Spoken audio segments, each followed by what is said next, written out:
Back once again to your own channel Judicious. आज के session में हम बात करेंगे about the important economic movements in the constitutional history of post colonial India. गुलामी से आज़ाद होने के बाद हमारे संविधान के इतिहास में कौन कौन से वो महत्वपूर्ण आर्थिक पल आए जिन्होंने हमारी अर्थव्यवस्था को एक शेप दी और इस बात को सुनिश्चित कर दिया कि हमारा जो संविधान है वो एक इकोनॉमिक डॉक्यूमेंट यानी एक आर्थिक दस्तावेज भी है। कॉन्स्टिट्यूशनल हिस्ट्री अगर हम देखें पोस्ट कॉलोनियल इंडिया की, आज़ादी मिलने के बाद की अगर हम अपनी संवैधानिक इतिहास देखें तो वहां पर हमें एक बहुत ही नज़दीकी कनेक्शन, बहुत ही नज़दीकी संबंध दिखाई देता है कानून और हमारी अर्थव्यवस्था, इन दोनों के बीच। आज़ादी के बाद भारत के सामने कई चुनौतियां थी, जैसे गरीबी, असमानताएं और लंबे समय तक गुलाम रहने के कारण हमारा देश जो है वो अंडर डेवलप्ड था, अविकसित था। संविधान ने एक फ्रेमवर्क, एक ढांचा, एक स्ट्रक्चर प्रोवाइड करा जिससे वो इन सारी समस्याओं को राष्ट्र के द्वारा, राष्ट्र के एक्शन से, राष्ट्र के कुछ अधिकारों से और राष्ट्र की कुछ कर्तव्यों से उन्होंने इन समस्याओं को एड्रेस करा, उनको संबोधित किया। समय के साथ कुछ महत्वपूर्ण आर्थिक पलों ने हमारे संविधान का जो व्याख्या थी उसका जो इंटरप्रिटेशन था और हमारी जो पॉलिसी मेकिंग थी उनको इन्होंने एक शेप देना स्टार्ट करा, एक ढांचा दिया। हमारी जो न्यायपालिकाएं हैं, हमारा जो संसद है और हमारी जो सरकार थी, वो सब उन्होंने साथ मिलकर ये सुनिश्चित करा कि एक संतुलन बने मौलिक अधिकारों और सामाजिक कल्याण के बीच। शुरू के लैंड रिफॉर्म केसेस से लेकर फिर लिबरलाइजेशन तक और बाद में डिजिटल इकोनॉमी को नियंत्रण करने तक, ये हर एक फेज जो था उसने ये दर्शाया कि हमारी जो आर्थिक प्राथमिकताएं थी वो धीरे धीरे बदल रही थी। अब आपकी स्क्रीन पर आने वाले कुछ महत्वपूर्ण आर्थिक पल ऐसे हैं जो हमें और आपको ये समझने में मदद करेंगे कि कैसे संविधान ने भारत के आर्थिक ट्रांसफॉर्मेशन को, आर्थिक विकास को और आर्थिक रूप से कैसे वो बदला, उसको गाइड करा, उसको दिशा निर्देश दिए। शुरुआत करेंगे 1950s के land reforms and the right to property से। फिर 1950s से 1970s के बीच planned economy and directive principles. फिर 1960s से 1980s तक नेशनलाइजेशन एंड इकोनॉमिक कंट्रोल। फिर है 1991 के रिफॉर्म्स जिसमें लिबरलाइजेशन और इकोनॉमिक फ्रीडम के बारे में बात करी। और फिर 2013 ऑनवर्ड्स टिल डेट, जबकि हम डिजिटल इकोनॉमी और क्रिप्टो करेंसी रेगुलेशन के बारे में बात करेंगे। शुरू करते हैं 1950 के दशकों से, जब लैंड रिफॉर्म्स और राइट टू प्रॉपर्टी इनके बारे में बात होती थी। सबसे पुराना आर्थिक पल जो हमारे संविधान में आया वो था जब ये लैंड रिफॉर्म्स इंट्रोड्यूस करे गए आजादी के बाद। सरकार ने इन कानूनों को इसीलिए लागू करा ताकि वो जमींदारी सिस्टम को खत्म कर दें और जो जमीन है उसको किसानों के अंदर आपस में बराबरी से बांट दें। मगर इन कानूनों का भी पुरजोर विरोध हुआ, इनको चुनौती दी गई और ये कहा गया कि ये जो कानून है, लैंड रिफॉर्म्स जो कानून है, वो हमारे मौलिक अधिकारों में जो राइट टू प्रॉपर्टी है उसका खंडन करते हैं, उसको वायलेट करते हैं।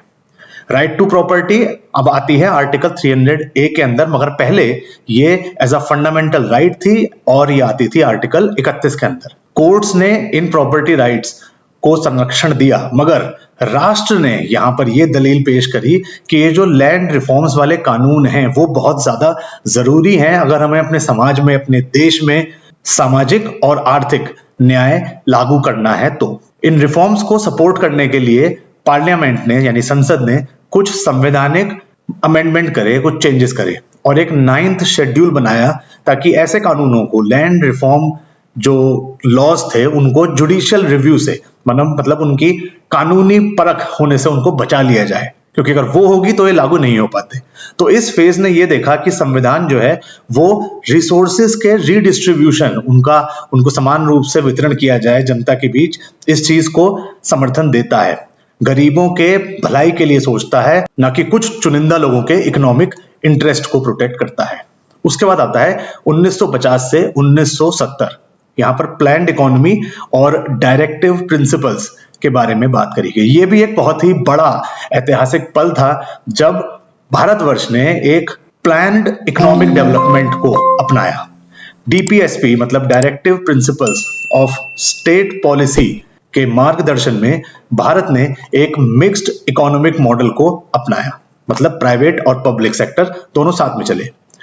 राष्ट्र ने जो महत्वपूर्ण उद्योग थे उनका नियंत्रण अपने पास में रखा और 5 ईयर प्लान्स को प्रमोट करा। संविधान में कुछ ऐसे आर्टिकल्स ऐड करे गए जो बात करते थे about the equitable distribution of resources, जो रिसोर्सेज हैं उनको जनता में समान रूप से बांट देना चाहिए, और जो संपत्ति है वो कुछ चुनिंदा हाथों में इकट्ठी होकर ना रह जाए, इस चीज का भी विशेष ध्यान रखा जाए। और इन चीजों से हमारी जो प्लानिंग का प्रोसेस था उसको एक संवैधानिक सपोर्ट जरूर मिला। कोर्ट्स ने यहां पर यह भी माना कि राष्ट्र के पास यह अधिकार है कि वो दखलंदाजी करेगा पब्लिक वेलफेयर को प्रमोट करने के लिए, आम जनता के हित में काम करने के लिए।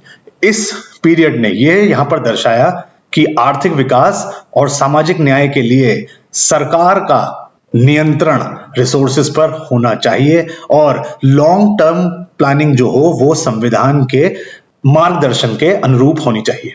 फिर है 1960s टू 1980s जब नेशनलाइजेशन और इकोनॉमिक कंट्रोल की बात हुई। बैंक्स को नेशनलाइज करा गया, मतलब उनका राष्ट्रीयकरण कर दिया गया। इंश्योरेंस कंपनीज का राष्ट्रीयकरण हुआ और जो महत्वपूर्ण उद्योग थे उनका राष्ट्रीयकरण हुआ, और इससे एक बहुत ही इंपॉर्टेंट इकोनॉमिक फेज हमने भारतवासियों को देखने को मिला। इन सबको करने के पीछे का जो पर्पस था, जो उद्देश्य था, वो ये था कि इन सब चीजों पर जनता का नियंत्रण रहे। कौन सी चीजें? जो एसेंशियल सर्विसेज हैं, मतलब जो बिल्कुल बहुत ज्यादा जरूरी सेवाएं हैं, उन पर जनता का नियंत्रण रहे। और एक और चीज जो यहां पर सुनिश्चित करी वो ये कि जो विकास है वो इंक्लूसिव हो, मतलब सभी को साथ लेकर चला जाए। ये जो सरकार द्वारा उठाए गए कदम थे इनको भी चैलेंज करा गया, इनका भी ऑब्जेक्शन हुआ और ये बोला गया कि ये तो हमारी आर्थिक आजादी और जो हम प्रॉपर्टी खरीद सकते हैं, प्रॉपर्टी को कंट्रोल कर सकते हैं, वो हमारा अधिकार, उसके अगेंस्ट है, ये उसको ये वायलेट करता है। जुडिशरी ने मगर यहां पर ये बोला कि ये जो राष्ट्रीयकरण के कानून हैं वो बिल्कुल सही हैं और जनता के हितों को ध्यान में रख के करे जाते हैं और इनका होना बहुत ज्यादा जरूरी है हमारे देश में सामाजिक न्याय को लाने के लिए। राइट टू प्रॉपर्टी, जो पहले एक मौलिक अधिकार मतलब एक फंडामेंटल राइट हुआ करता था, उसको फंडामेंटल राइट से हटा दिया गया और इससे राष्ट्र को और ज्यादा ताकत मिली। जैसे मैंने पहले बताया, पहले ये आर्टिकल 31 में था, बाद में इसको आर्टिकल 300A में कर दिया, मतलब फंडामेंटल राइट से राइट टू प्रॉपर्टी को हटा दिया गया। इस चीज ने भी इस बात को दर्शाया कि संविधान का क्या रोल है, कि वो कैसे एक मजबूत आर्थिक नियंत्रण लागू कर सकता है समाज के अंदर समानताएं और जनता के हितों के जो उसके गोल्स हैं, जो उद्देश्य है, उसको पूरा करने के लिए। उसके बाद आते हैं सन 1991 के रिफॉर्म्स, जिसमें हमने बात करी लिबरलाइजेशन और इकोनॉमिक फ्रीडम की। 1991 का जो आर्थिक संकट था उसकी वजह से भारत एलपीजी की तरफ मूव कर गया, मतलब liberalisation, privatisation and globalisation. Liberalisation मतलब कानूनों को अब थोड़ा सा सरल बना दिया गया, थोड़ा आसान कर दिया गया। प्राइवेटाइजेशन मतलब जरूरी और महत्वपूर्ण सेवाओं को छोड़कर बाकी चीजों को प्राइवेट हाथों में देना भी शुरू कर दिया। और ग्लोबलाइजेशन मतलब अब इंडियन इकोनॉमी जो है, भारतीय अर्थव्यवस्था जो है, वो अब विश्व की अर्थव्यवस्था के साथ काम करने के लिए तत्पर हो चुकी थी। इससे यहां पर एक शिफ्ट देखने को मिला, एक चेंज देखने को मिला। राष्ट्र के नियंत्रण से मार्केट ओरिएंटेड पॉलिसीज की तरफ अब देश चलना शुरू कर चुका था। कॉन्स्टिट्यूशनल इंटरप्रिटेशन भी बदला, संविधान को की जो व्याख्या थी वो भी अब पहले से बदलने लगी। कोर्ट्स अब खुद ज्यादा तवज्जो देने लगे आर्थिक आजादी को अंडर आर्टिकल 19(1)(g। हालांकि कुछ रेस्ट्रिक्शंस, कुछ पाबंदियां जो कि उचित थी, उनको भी यहां पर अलाउ किया गया। राष्ट्र की जो जनता के वेलफेयर के प्रति ऑब्लिगेशंस हैं, कर्तव्य हैं, वो चलते रहे, मगर जो प्राइवेट एंटरप्राइजेस थे उनको अब ज्यादा इंपॉर्टेंस मिलने लगी। इस फेज ने क्या दिखाया कि संविधान हमारा फ्लेक्सिबल भी है, वो इतना लचीला है कि वो नए आर्थिक सच्चाइयों को अपनाने में बिल्कुल पीछे नहीं हटता, मगर साथ ही साथ जो पुराने उसके सामाजिक न्याय के सिद्धांत हैं उनको भी वो साथ लेकर चलता है, उनको अबेंडन नहीं करता, उनको छोड़ता नहीं है। उसके बाद आता है 2013 onwards digital economy and crypto currency regulation. अब जैसे जैसे ये डिजिटल इकोनॉमी बढ़ी, उसी के साथ साथ संविधान के सामने और नई चुनौतियां निकलकर सामने आई, जैसे कि ऑनलाइन ट्रेड, फिनटेक और क्रिप्टो करेंसी। इन्होंने हमारे संविधान के अंदर जो हमें आर्थिक आजादियां दी गई हैं और जो उसकी नियंत्रण करने की शक्ति है, उनको परखना स्टार्ट कर दिया। आरबीआई द्वारा जो क्रिप्टो करेंसी बैंकिंग सर्विसेज पर बैन लगाया गया, उससे ये सवाल उठे कि हमारी जो व्यवसाय करने की आजादी है उसका क्या। फिर एक केस हुआ internet and mobile association of India case, और यहां पर सुप्रीम कोर्ट ने इस बैन को अनुचित करार देते हुए हटा दिया। तो आप लोगों ने यहां पर देखा कि कैसे कैसे आजादी के बाद से लेकर अभी लेटेस्ट तक हमारे संविधान ने किन किन परिवर्तनों को अपनाया और जो हमारी बदलती हुई आर्थिक प्राथमिकताएं थी उनके हिसाब से खुद को कैसे मॉडिफाई करा, कैसे ढाला। So with this, I wind up this session on important economic moments in the constitutional history of post-colonial India. I hope you liked the video and understood the concept. Till the time we meet next, it's me Amit Sharma signing off. Bye-bye and take care. Thank you so much.